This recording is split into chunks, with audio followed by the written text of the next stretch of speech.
Hey everyone, this is Angel for Apex Gaming with a brand new video for Splatoon 3. In this video I'm going to show you my gameplay for the After Alterna secret story mission in the story mode for the game. This mission is a test of patience, but I'm here to do my best to help you overcome each of the 4 different sections in this mission with tips for the most complicated sections of each trial.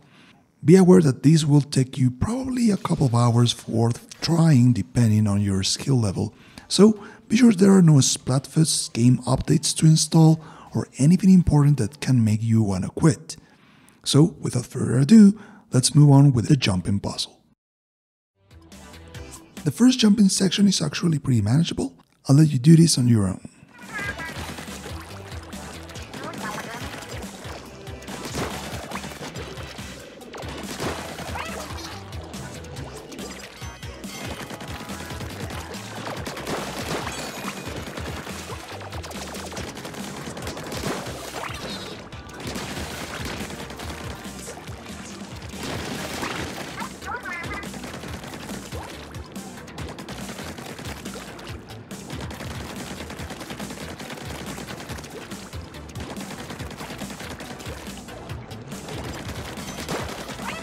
For the 2 Octo snipers at the end of the rolling concrete, take cover behind the shields and use your small fry to distract them so you can take them down easily.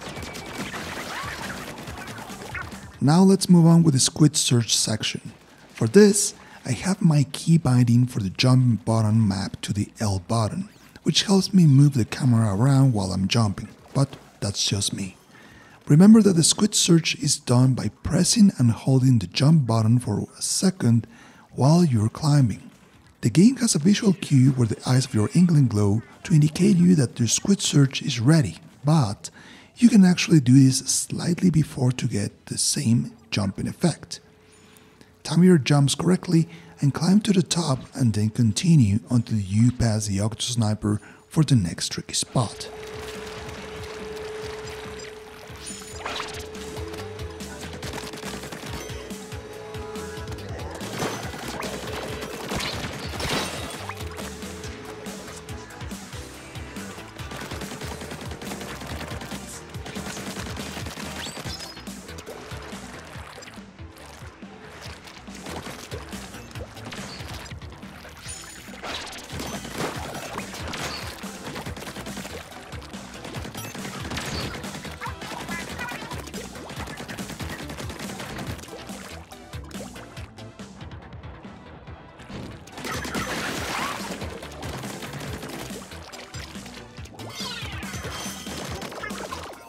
Now for the squid rolls.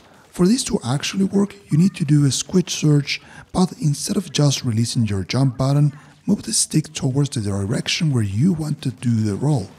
Release the jump button, but keep the stick in the same position to make sure the jump continues in that direction or you will just fall off. This may take a couple of tries to get used to it, but be sure to practice it before you reach the next section. For the floating pillars, the easiest way to hang in there for me was to slightly tip the stick upwards instead of doing a squid search and holding it. This way I would make fewer mistakes.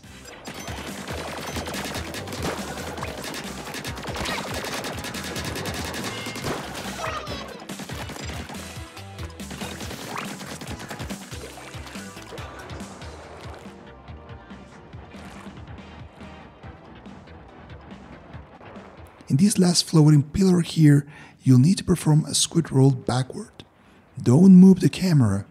Prepare the squid search so your character sits at the very top of the inkable section, point the stick all the way towards you, and then release the jump button to do the squid roll while you keep holding the stick in that position.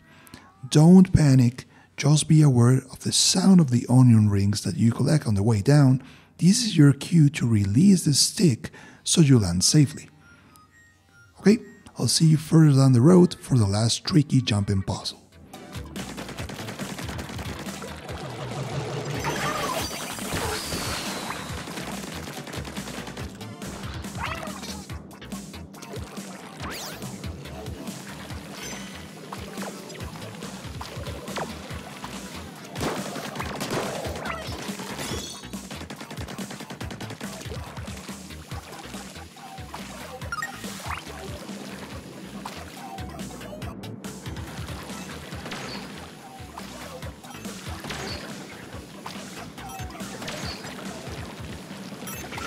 Finally, we arrive at the dreadful moving platforms.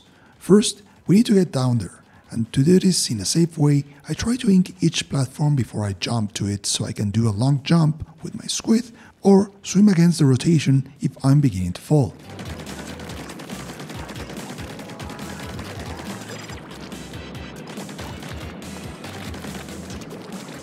Now the trickiest part is the floating brick platforms. The easiest way to tackle this is to take it step by step. First, ink the upper part of each platform, then the front, and once it is done, drop into any of these and begin your jumping. But don't rush, because you'll likely fall. Jump, stop, take a breath, jump again, and keep repeating this.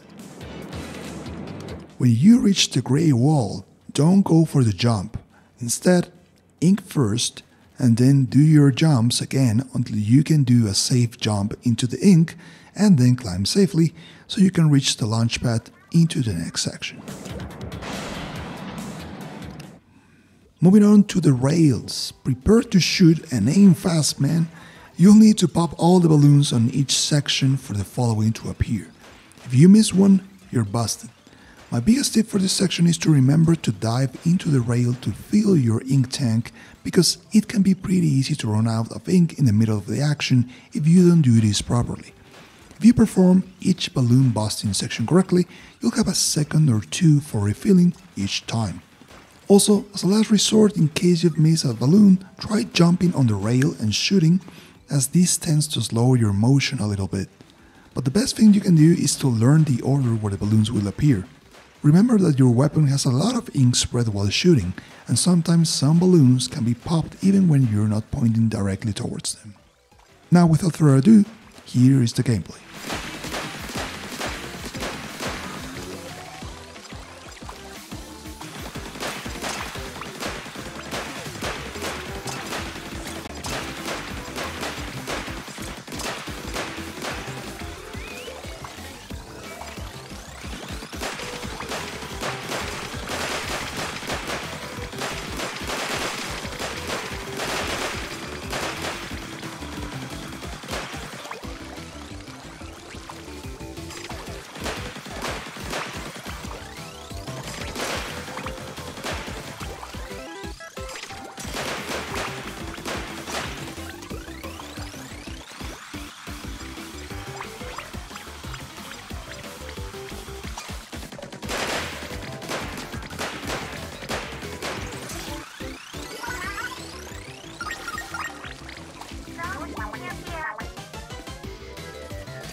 Third section is the soccer block puzzle.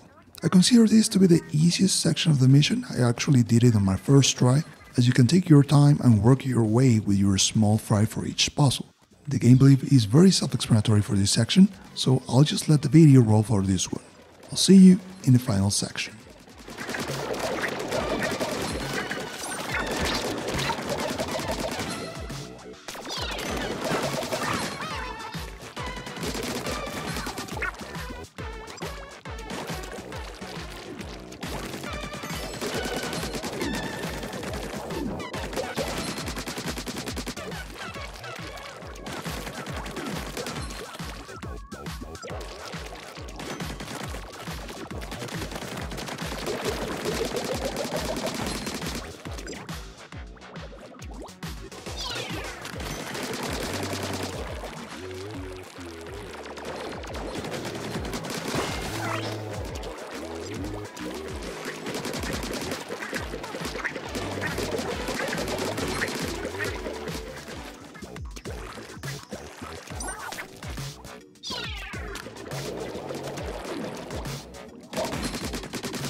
Fourth and final section, the Octoling Battle.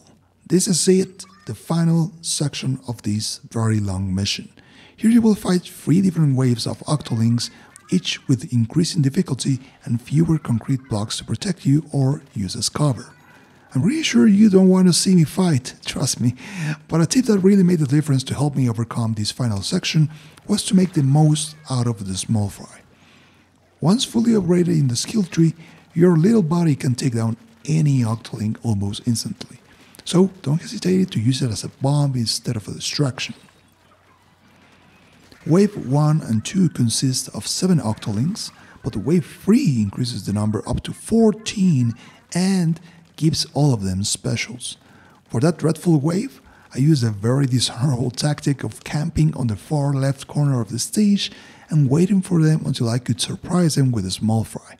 They tend to come one at a time, and if I got overwhelmed, I fled the fight and repositioned myself until I was good to strike back.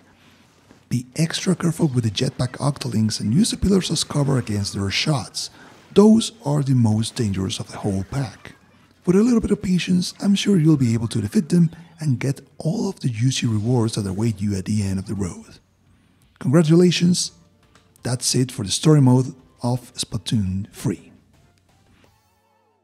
Be sure to check out more Splatoon 3 videos that I will be uploading to this playlist right here for the multiplayer side of the game as the seasons progress. But for now, I hope this was useful, thank you for watching and keep enjoying the game.